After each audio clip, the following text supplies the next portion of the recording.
from a position fronting my own. He had gradually brought his chair so as to sit with his face to the door of the chamber, and thus I could but partially perceive his features, although I saw that his lips trembled as if he were murmuring inaudibly.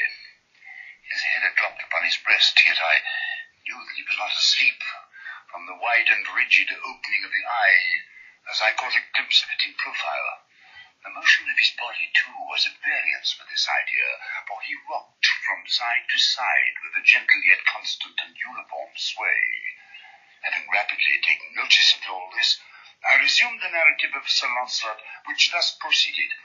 And now the champion, having escaped from the terrible fury of the dragon, bethought himself of the brazen shield, which in sooth tarried not for his full coming, but fell down at his feet upon the silver floor with a mighty, great, and terrible ringing sound. No sooner had these syllables passed my lips, than as if a shield of brass had indeed at the moment fallen heavily upon a floor of silver, I became aware of a distinct, hollow, metallic, and clangorous, yet apparently muffled reverberation. Completely unnerved, I leapt to my feet, but the measured rocking movement of Usher was undisturbed. I rushed to the chair in which he sat. His eyes were bent fixedly before him, and throughout his whole countenance there reigned a stony rigidity. But as I placed my hand upon his shoulder, there came a strong shudder over his whole person. A sickly smile quivered about his lips, and I saw that he spoke in a low, hurried, and gibbering murmur, as if unconscious of my presence. Bending closely over him, I at length drank in the hideous import of his words. "Now hear it. Yes, I hear it, and have heard it. Long, many minutes, many hours, many days have I heard it, yet I dared not, oh, pity me, miserable wretch that I am, I dared not speak. We have put her living in the tomb. And said I not that my senses were acute? I now tell you that I heard her first feeble movements in the hollow coffin. I heard them many days ago, yet I dared not speak. And now, tonight Ethelred, the breaking of the hermit's door, and the death cry of the dragon, and the clangor of the shield, say rather the rending of her coffin, and the grating of the iron hinges of her prison, and her struggles within the coppered archway of the vault. Oh, whither shall I fly? Will she not be here anon?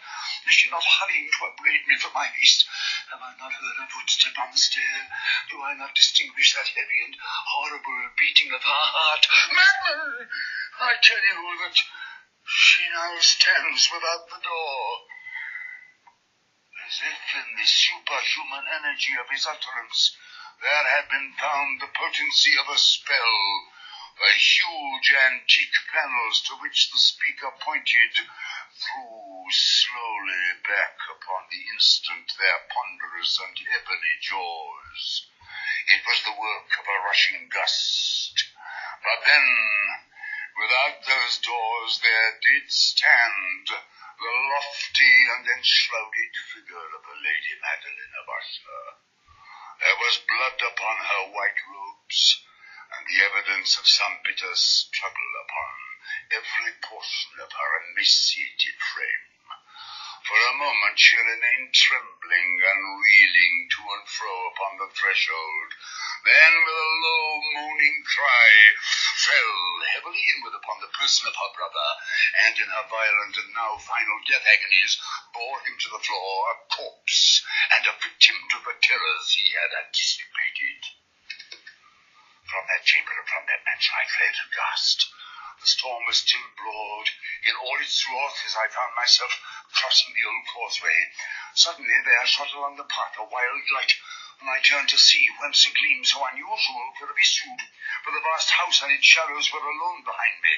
The radiance was that of the full setting and blood-red moon, which now shone vividly through that once barely discernible fissure of which I have spoken before as extending from the roof of the building in a zigzag direction to the base. While I gazed, this fissure rapidly widened. There came a fierce breath of the whirlwind. The entire orb of the satellite burst at once upon my sight. My brain reeled as I saw the mighty walls rushing asunder. There was a long, tumultuous shouting sound, like the voice of 1,000 waters, and the deep and dank tarn at my feet closed sullenly and silently over the fragments of the House of Usher.